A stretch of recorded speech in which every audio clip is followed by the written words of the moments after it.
Vous regardez Al24 News, madame, monsieur, bonsoir. Tout de suite, les titres de votre 19h.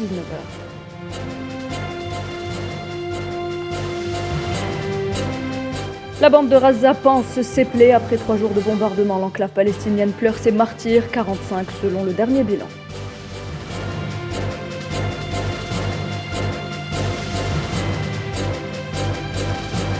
Alors que le Conseil de sécurité de l'ONU se réunit en urgence pour évoquer les derniers développements à Gaza, la communauté internationale salue la trêve entrée en vigueur hier soir.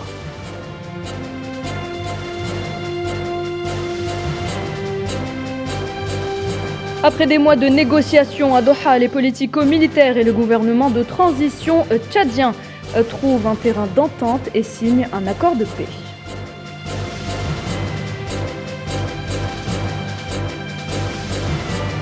Et enfin, un musée londonien va restituer à Abuja 72 œuvres d'art volées au XIXe siècle au cours d'une incursion militaire britannique dans le royaume du Bénin.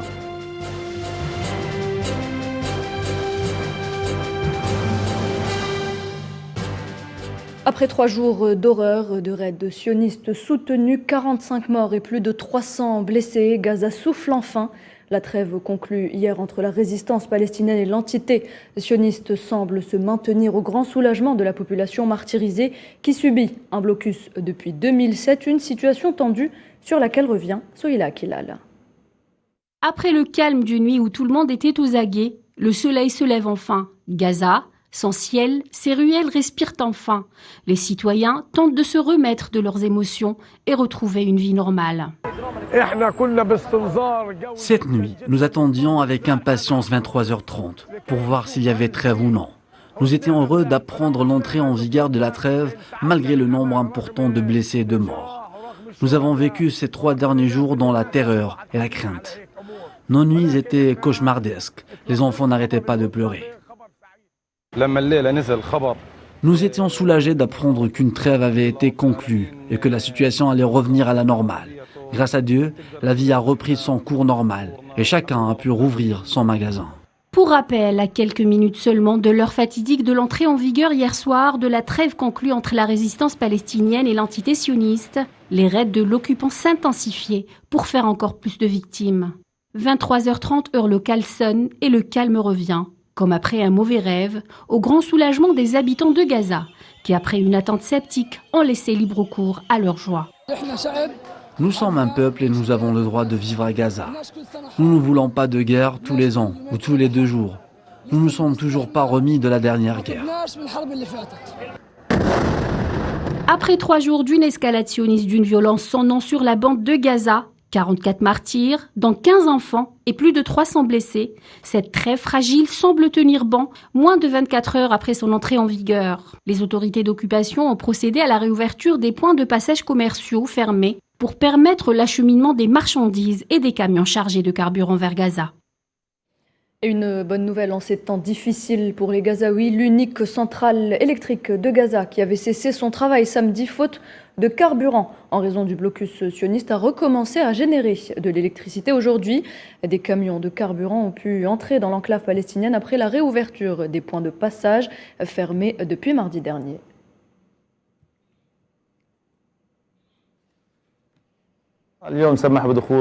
Aujourd'hui, environ 30 camions chargés de carburant qatari ont été autorisés à entrer dans la centrale électrique après une fermeture d'environ une semaine de mardi dernier à dimanche. 30 camions à l'heure actuelle constituent une quantité suffisante et dans les jours à venir, nous attendons environ le même nombre de véhicules pour combler le déficit.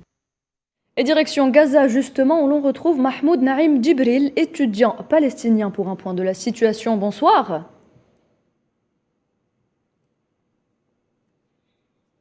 Alors, pouvez-vous nous faire un point de la situation et des pertes en vie humaine, Mahmoud, s'il vous plaît ?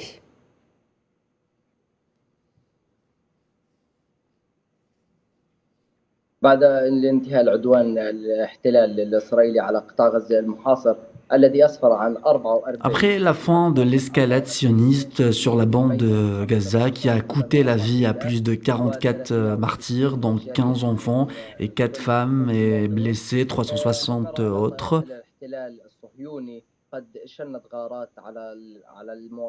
Nous avons constaté que les avions du colon sioniste ont mené des raids sur les maisons des citoyens, sur les rues où jouent les enfants. L'armée sioniste a commis des crimes contre les citoyens, comme le massacre de El Nabahin hier soir, qui a coûté la vie à 3 enfants et leur père âgé.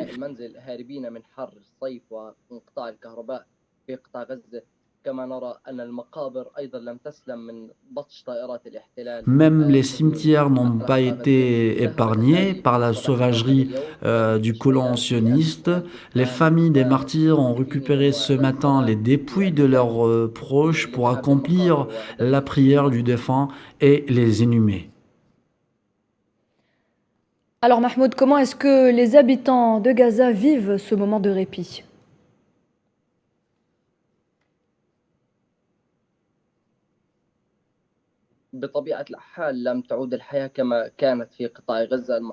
Évidemment, la vie n'a pas encore repris son cours normal dans la bande de Gaza à cause du nombre important de martyrs et de blessés.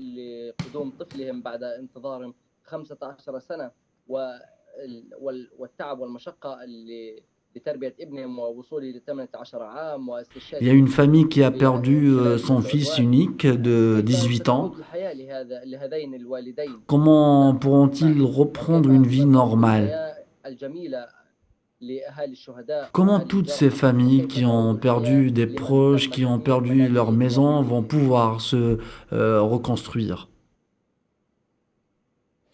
Merci beaucoup Mahmoud Naïm Djibril. Je rappelle donc que vous êtes étudiant et c'est donc dans un calme précaire qui règne dans l'enclave palestinienne. Après 56 heures de bombardement sioniste, les habitants de Gaza ont enfin pu passer une nuit tranquille.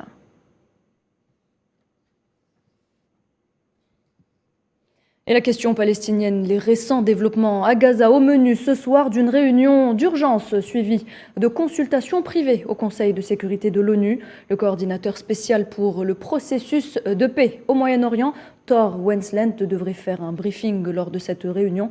Il sera entre autres question du cessez-le-feu entré en vigueur hier soir. Et cette trêve, on en parle justement avec monsieur Gamel Abina. Bonsoir. Bonsoir. Alors, vous êtes journaliste à Beurre FM et à France Maghreb. Tout d'abord, à qui profite cette trêve, monsieur Abina ? Indiscutablement à Israël, parce que ce n'est pas la première opération, comme vous avez pu le noter, j'imagine. D'ailleurs, je tiens à rappeler rapidement, historiquement, on est à peu près à la 6e, 7e opération bientôt. Donc en 2006, puits d'été, en 2008, plomb durci, en 2012, pilier de défense. Je donne les noms, ça a un sens. En 2014, bordure protectrice, donc on est encore dans la défense. Et en 2022, opération Aurore. Pourquoi ? Parce que effectivement, Israël, qui tente d'écraser Gaza, alors rappelons que la bande de Gaza, c'est 6 à 12 km de large par 41 km de long. C'est un des territoires les plus denses au monde. Il y a près de 6 000 habitants au kilomètre carré pour 2 millions d'habitants, pratiquement 2 200 000, je crois. Et donc c'est une région, enfin c'est une zone, c'est même pas un pays, c'est une région qui est au bord de l'explosion pour des raisons multiples, économiques, évidemment de répression, d'enfermement. C'est le plus grand camp de concentration au monde aujourd'hui. Et malheureusement, ce sont les Palestiniens qui le subissent. Donc Israël a tenté plusieurs fois, dans toutes ces guerres dont je vous ai parlé, de réduire la résistance palestinienne. C'était contre le Hamas un temps, puis contre le djihad islamique, puis contre tout un tas de Zine Qassam et d'autres organisations de défense palestiniennes, mais ils ne parviennent pas à les réduire. Alors si aujourd'hui il y a une négociation avec l'Égypte qui est toujours derrière pour négocier des cessez-le-feu jusqu'à ce qu'ils en arrivent à des accords d'arrêt de combat, c'est pour plusieurs raisons. À chaque fois que les Palestiniens ont manifesté une velléité d'indépendance, on l'a vu par exemple aux élections en 2006, quand le Hamas l'emporte, immédiatement s'est levé le bouclier de la part d'Israël et de l'Occident. Ensuite, il y a eu effectivement ce rapprochement entre le Fatah et le Hamas. À ce moment-là, immédiatement des guerres une guerre provoquée par Israël, une intervention. Et puis à nouveau, récemment à Alger, on a bien vu le rapprochement entre le Fatah et le Hamas. À nouveau, ça n'arrange pas Israël qui met un coup de pied à la fourmilière en provoquant à nouveau cette zone et en enlevant un des dirigeants du djihad islamique pour des raisons soi-disant de crimes qu'il aurait commis. Donc aujourd'hui, on est dans une posture où effectivement Israël a besoin d'un cessez-le-feu, simplement parce qu'elle est en situation délicate, elle a du mal à faire face à la réponse palestinienne qui est de plus en plus organisée, de plus en plus efficace, efficiente et le fameux dôme qui était destiné à les protéger, le dôme de fer, ne fonctionne pas suffisamment pour protéger en totalité la population israélienne. C'est la raison pour laquelle l'État sioniste a décidé effectivement de négocier un cessez-le-feu pour calmer un petit peu les représailles. Mais justement, Monsieur Habina, est-ce que vous pensez que ce cessez-le-feu a des chances de tenir ? Non, il ne tiendra pas comme les derniers d'ailleurs. La dernière fois en 2014, c'est pareil. C'était une multiplication de cessez-le-feu qui était violée d'un côté comme de l'autre d'ailleurs, parce qu'il y a toujours un jeu de chat et de la souris ou de bras de fer. Rappelons tout de même que c'est la plus grande puissance de la région, Israël, soutenue par les États-Unis, qui attaque une population sans défense et sans armes. Rappelons que les opérations militaires menées à Gaza sont des opérations qui se mènent dans une ville, puisqu'il n'y a pas de caserne, il n'y a pas d'armée en face, ce sont que des fédéraïs qui combattent et qui vivent dans la population, puisqu'ils en font partie. Mais surtout, un cessez-le-feu ne peut fonctionner que quand il y a un rapport de force équilibré. Là, le déséquilibre est tellement énorme que c'est difficile. Malheureusement, à chaque fois qu'Israël fait une guerre contre une population palestinienne ou arabe en général, c'est toujours un rapport de 1 pour 10, c'est-à-dire qu'il y a à peu près 10 morts d'un côté contre 1 de l'autre. Et surtout, malheureusement, ces guerres sans fin ne mènent nulle part, puisque de toute façon, le rêve israélien qui consistait à sécuriser son territoire, le sanctuariser, soit par des barrières physiques, des murs comme il les érige si facilement, soit par l'étouffement des populations, ne fonctionne pas, puisque les missiles passent au-dessus des murs et ne sont pas interceptables, du moins si le coût est prohibitif pour intercepter des missiles, c'est difficile d'arrêter un missile qui passe au-dessus d'un mur. Donc aujourd'hui, la stratégie israélienne qui consistait à occuper les hauteurs, comme le Golan par exemple, ça ne fonctionne pas. Ils le savent et ils se retrouvent coincés parce que finalement, chaque fois qu'ils interviennent à Gaza, c'est pour essuyer un échec. Ils tuent beaucoup de monde, mais ne gagnent jamais leur opération, ne parviennent jamais à casser la résistance palestinienne qui ne fait que s'accroître, puisqu'évidemment, avec la radicalisation des positions et surtout avec l'étouffement des 2 millions de Palestiniens dans la bande de Gaza, la résistance ne fait qu'augmenter. Et Monsieur Habina, enfin, pourquoi est-ce que cette fois-ci, c'est le djihad islamique qui est en ligne de mire selon vous ? Alors, il y a je dirais, c'est presque un modus vivendi. Il ne faut pas oublier qu'il y a une guerre entre le djihad islamique à un moment donné et le Hamas. Hamas est plutôt soutenu par l'Iran traditionnellement, a plutôt une tendance à être pro-syrien. C'était un peu ça ce qui se passe. Il y a beaucoup d'alliances et de mésalliances. Le djihad islamique, c'est la formation un peu plus radicale que le Hamas, qui est un peu plus, entre guillemets, va en guerre, parce que là-bas, tout le monde est va en guerre, mais qui a tendance à vouloir être jusqu'au boutiste et ne supporte pas, évidemment, l'autorité même du Hamas. Aujourd'hui, ils se sont un petit peu calmés sur leur tension interne, et effectivement, un jour, c'est le Hamas, le lendemain, c'est le djihad. Ce qui se passe, c'est qu'Israël a une peur bleue, non pas du djihad islamique, qui reste une formation militaire très peu équipée, pas tellement ancrée dans la région, et surtout qui n'a pas de soutien extérieur, ou très peu. Alors que le Hamas est quand même soutenu par les grandes puissances. Et donc, les capacités offensives du Hamas, à la faveur, à l'époque de l'arrivée de Morsi au pouvoir, ont augmenté de façon considérable, avec un soutien iranien effectif. Et ce qui fait peur à Israël, c'est non pas le djihad islamique, en lui-même, il n'est pas tellement inquiétant pour eux. Ce qui fait peur, c'est qu'il y ait une contagion du côté Hamas qui se mettent à répondre à leur tour. Et eux, le Hamas, ont pas des roquettes, parce que ce ne sont que des roquettes qui sont tirées jusqu'à présent. Le Hamas a des missiles qui peuvent atteindre l'extrême nord israélien, comme Haïfa, Jaffa, Ashkelon, enfin toutes les grandes villes qu'ils ont essayé de sécuriser. Monsieur Habina, très rapidement, qu'est-ce que le gouvernement israélien veut dire quand il dit avoir atteint ses objectifs ? Ça, il y a beaucoup d'esbroufs chez les Israéliens. Il faut croire qu'ils atteignent les objectifs. Je rappelle tout de même qu'en 2000, ils ont été chassés du Liban par le Hezbollah, qu'en 2008, pareil, un nouvel échec face au Hezbollah. Aujourd'hui, si ça peut rassurer les Palestiniens, le rapport de force joue en leur faveur, parce qu'il faut quand même rappeler qu'Israël a reculé sur tous les fronts. Il a perdu le Sinaï, il a perdu Gaza, il a perdu le Sud-Liban, il a perdu l'espoir de faire le grand Israël, le fameux Eretz Israël, qui allait quand même jusqu'en Irak. Tout cela, c'est des rêves du passé. Et maintenant, ils essaient de garder des positions, de les maintenir comme ils peuvent, tant vaille que vaille, mais malheureusement pour eux, le droit ne leur est pas favorable et surtout les rapports de force changent dans la région et ils ne font qu'essuyer des échecs. Donc les objectifs qu'ils prétendent atteindre ne sont jamais atteints. Tout ça, c'est les esbroufs pour rassurer leur population. En substance, Israël sait très bien qu'elle va devoir un jour ou l'autre négocier dans un rapport de force de moins en moins favorable. Merci beaucoup, Monsieur Gamal Habina. Merci d'avoir accepté de répondre à nos questions. Je rappelle que vous êtes journaliste à Beurre FM et à France Maghreb. C'est donc des violences qui ont éclaté durant 3 jours, assorties d'une trêve précaire en Palestine, entrée en vigueur dans la soirée d'hier entre Palestiniens et sionistes. Une trêve officiellement qui a débuté vers 23h30 heure locale. Pour l'heure en tout cas, rien ne plaide pour une reprise des violations majeures de l'accord entre les deux parties. Karim Bouaziz nous en parle. Situation précaire dans la bande de Gaza en linceul, au milieu d'un amoncellement de gravats dû au bombardement de l'entité sioniste durant ces 3 derniers jours, ayant coûté la vie, on le rappelle, à 44 Palestiniens, y compris des enfants. Au-delà, un cessez-le-feu salué par le secrétaire d'État Anthony Blinken depuis sa tournée africaine. Tout en apportant son soutien à la sécurité extrapolée de l'entité sioniste, il a affirmé que son pays travaillait de concert avec toutes les parties, dont la Jordanie, le Qatar et surtout l'Égypte, en vue de solutionner le conflit. Un cessez-le-feu obtenu grâce à la médiation du voisin, l'Égypte, historiquement le grand médiateur entre les deux partis, sionistes et palestiniens, dont l'implication depuis vendredi œuvre pour la libération de 2 soldats palestiniens pris entre les fourches caudines sionistes.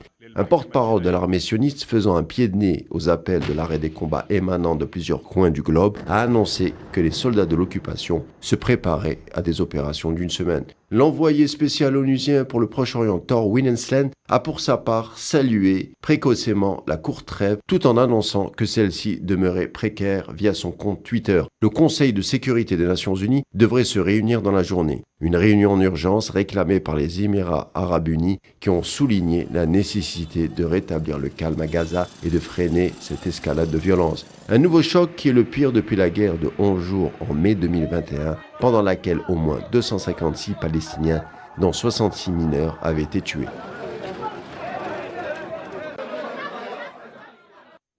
Et la scène internationale s'indigne face à ces violences. Les Marocains manifestent contre l'agression sioniste sur Gaza. Des militants anti-normalisation organisent ce soir un sit-in de protestation devant le siège du Parlement à Rabat pour dénoncer cette agression sioniste. Un sit-in en signe de solidarité avec le peuple palestinien, mais aussi pour dénoncer la persistance du Marzen dans la normalisation avec l'entité sioniste malgré le rejet de la population. Et on reste au Maroc où la production définitive de céréales pour la campagne 2021-2022 est estimée à 34 millions de quintaux, soit une baisse de 67% par rapport à la campagne précédente. Parlons du Tchad à présent. Après 5 mois de négociations à Doha au Qatar, les politico-militaires et le gouvernement de la transition tchadienne ont fini par trouver un terrain d'entente et signer un accord de paix. Un préalable d'une importance capitale pour le grand débat national inclusif prévu le 20 août. Tinhinan Makassi. C'est avec une poignée de main que Mohamed Idriss Déby, président de la transition, et Mohamed Nouri, chef d'un important groupe politico-militaire, ont pu mettre fin à 5 mois de négociations, qui se sont annoncées dès leur ouverture sur le fil du rasoir. Les autorités de la transition et les groupes politico-militaires ont fini par trouver un consensus et signer un accord de paix, permettant ainsi aux groupes rebelles de prendre part au grand dialogue national du 20 août prochain à N'Djamena. Le dit accord comporte notamment un cessez-le-feu général aux côtés de la mise en place d'une opération de désarmement, ainsi que les conditions nécessaires de sécurité pour les politico-militaires qui prendront part au dialogue inclusif. Cela dit, sur les 52 groupes armés qui ont pris part le 13 mars dernier au pré-dialogue à Doha, le FACT de Mohamed Mahdi Ali a refusé de signer le dit accord, affirmant que ses principales revendications n'ont pas été prises en compte. Le FACT n'est pas le seul groupe qui refuse de signer l'accord de paix. À ses côtés, plusieurs autres groupes armés refusent ce consensus ainsi que la participation au dialogue du 20 août, qui, rappelons-le, a été reporté à 2 reprises. Et retour en Algérie pour évoquer la visite du chef de la diplomatie malienne, Abdoulaye Diop à Alger. Il s'est entretenu avec son homologue Ramtan Lamamra. Des discussions au cours desquelles les 2 ministres ont évoqué le renforcement des relations de fraternité et de coopération qui unissent les 2 pays, mais aussi les perspectives d'imprimer une nouvelle dynamique à la mise en œuvre de l'accord de paix et de réconciliation au Mali, issu du processus d'Alger dans le cadre des efforts en cours visant à favoriser une transition réussie en République du Mali. Par rapport au point particulier de l'accord pour la paix et la réconciliation issu du processus d'Alger, je tiens à vous remercier pour le communiqué constructif et de soutien qui a été aujourd'hui publié par le ministère algérien des Affaires étrangères, qui vient saluer les conclusions de la réunion décisionnelle de haut niveau qui s'est conclue le vendredi dernier, qui a permis aux parties maliennes elles-mêmes de pouvoir forger un consensus pour travailler ensemble sur des questions en suspens, notamment des questions liées aux questions de défense et de sécurité, mais aussi aux réformes politiques et institutionnelles. Et je crois que c'est un pas positif important après plusieurs mois de difficultés de fonctionnement du travail en commun, mais je crois qu'aujourd'hui, ceci doit créer une dynamique nouvelle pour que nous puissions avancer entre Maliens.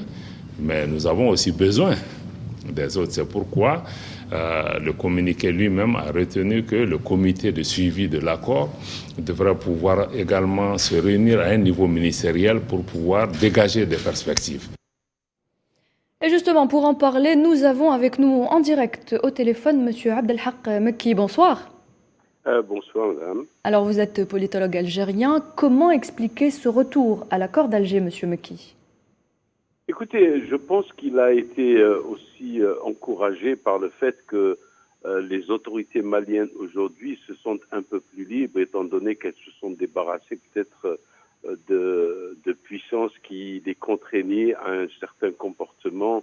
Enfin, ça a été largement critiqué même par les nouveaux pouvoirs maliens de ce fait que les Maliens se retournent vers le véritable processus qui a été engagé il y a déjà quelques années en Algérie et que, compte tenu du fait, parce qu'il y a la longue expérience que entre l'Algérie et le Maroc, il y a des solidarités depuis 1962 sur à peu près une convergence de vues sur tous les problèmes mondiaux qui se sont posés et régionaux, y compris dans la construction africaine et dans la construction d'une politique de bon voisinage.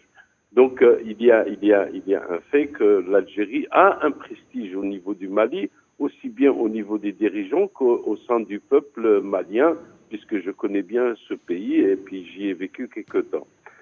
Ceci étant, le processus actuel est peut-être aussi dû au fait que l'Algérie a une expérience, elle a résolu un problème beaucoup plus grave, me semble-t-il, avec la politique de la Mossalaha, et donc on peut faire bénéficier dans cette médiation de toute l'expérience que nous avons en tant qu'Algériens pour retrouver la paix et la cohérence du territoire à la fin et le respect de la souveraineté nationale. Justement, M. Mekki, donc la médiation algérienne, nous le disions à l'instant, reste apparemment la seule issue à la crise au Mali, d'où le choix des Maliens. Quel est votre commentaire à ce sujet? Pardon, je n'ai pas entendu la question. Pardon. Alors, je répète, je disais donc que la médiation algérienne reste apparemment la seule issue à la crise au Mali, d'où le choix des Maliens. Quel est votre commentaire à ce sujet? Oui, justement, elle est la seule parce que dès le début, l'Algérie a eu une attitude la plus exacte et la plus rationnelle pour résoudre le conflit, c'est-à-dire le dialogue entre les parties en conflit. D'une part, et puis d'autre part, elle n'a pas cessé, en tous les cas, elle n'a pas arrêté, malgré le fait que l'accord d'Alger n'a pas été immédiatement appliqué, elle n'a pas cessé d'apporter son soutien et d'exprimer sa solidarité à l'égard du peuple malien pour retrouver la paix et la sérénité. Donc, c'est une continuité depuis longtemps, puisqu'il y a eu des comités, des conseils qui ont été réalisés ici et là pour justement trouver des conflits, y compris des solutions, y compris au niveau des institutionnels, stratégiques et politiques et économiques. Et donc la création d'un comité d'un haut niveau est déjà quelque chose de très important. Et aujourd'hui, on parle même d'un comité interministériel qui regrouperait les Maliens et Algériens pour trouver des solutions concrètes au niveau de chaque secteur, probablement y compris les secteurs stratégiques. Monsieur Abdelhak Mekki, merci pour cet éclairage. Je rappelle que vous êtes politologue algérien. Et toujours au Mali, 5 terroristes ont été éliminés par les forces armées maliennes dans des combats à Tessit. Le bilan provisoire fait état également de 4 morts et 2 blessés parmi les FAMA, avec plus de 3 véhicules détruits. Dans le reste de l'actualité, parlons des exportations de céréales ukrainiennes. Le deuxième convoi de navires chargés de céréales a quitté hier les ports ukrainiens d'Odessa et de Tchernomorsk sur la mer Noire. Il s'agit de 4 navires avec à leur bord environ 170 000 tonnes de marchandises. Et on reste en Ukraine. Antonio Guterres qualifie de suicidaire toute attaque contre des centrales nucléaires et appelle d'ailleurs à l'arrêt des opérations militaires autour de celle de Zaporijjia afin que l'Agence internationale de l'énergie atomique puisse y accéder. Interrogé également sur les importants exercices militaires de la Chine autour de Taïwan déclenchés par la visite sur l'île la semaine dernière de la présidente de la Chambre des représentants des États-Unis, Nancy Pelosi, le secrétaire général de l'ONU appelle au bon sens et à la retenue pour permettre une désescalade extrêmement importante. La Chine qui a justement annoncé donc la poursuite de ses exercices militaires au large de Taïwan, toujours pour répliquer à la visite de Nancy Pelosi, numéro 3 américaine et présidente, nous le disions, de la Chambre des représentants sur l'île revendiquée par Pékin. Ces démonstrations militaires visent à avertir les responsables de la situation et à punir les forces indépendantistes de Taïwan, a déclaré le porte-parole du ministère chinois lors d'une conférence de presse quotidienne. La Chine continuera d'intervenir sévèrement auprès des États-Unis au sujet du voyage de Mme Pelosi à Taïwan. Nous demandons instamment aux États-Unis de réfléchir sérieusement et de corriger immédiatement leurs erreurs. Ils doivent cesser de soutenir les forces séparatistes, indépendantistes de Taïwan et de jouer la carte de l'utilisation de Taïwan pour contenir la Chine. Pour l'instant, ils devraient surtout cesser de mélanger le noir et le blanc, de porter de fausses accusations, d'aggraver la situation, d'élargir la crise et d'utiliser des actions réelles pour respecter le principe d'une seule Chine et les 3 communiqués conjoints, Chine-États-Unis. En mot de sport, l'Afrique aura sa Super League. Le président de la CAF, Patrice Motsepe, l'a annoncé en juillet dernier et la Super League débutera en août 2023. Une cérémonie de lancement se tiendra mercredi 10 août en Tanzanie lors de la 44e assemblée ordinaire de la CAF. Et on termine avec cette bonne nouvelle concernant des œuvres d'art dérobées au cours d'une incursion militaire britannique dans le royaume du Bénin en 1897. Le musée Orinman de Londres va donc rendre 72 œuvres d'art à la capitale nigériane Abuja. Parmi ces œuvres d'art se trouvent 12 plaques en laiton, connues sous le nom de bronze du Bénin. Le royaume du Bénin et non le pays, devenu l'État d'Edo, situé dans le sud du Nigeria et dont Benin City est la capitale. On retrouve également parmi les objets restitués des objets de cérémonie en ivoire et en laiton, ou encore des objets de la vie quotidienne tels que des éventails, des paniers, ainsi que la clé du Palais Royal. Et c'est avec cette information que l'on arrive à la fin de cette édition. Merci de l'avoir suivi. Pour plus d'informations, retrouvez-nous sur nos différents réseaux sociaux. Il vous suffit simplement de scanner le QR code qui s'affiche en bas de votre écran. À demain 19h.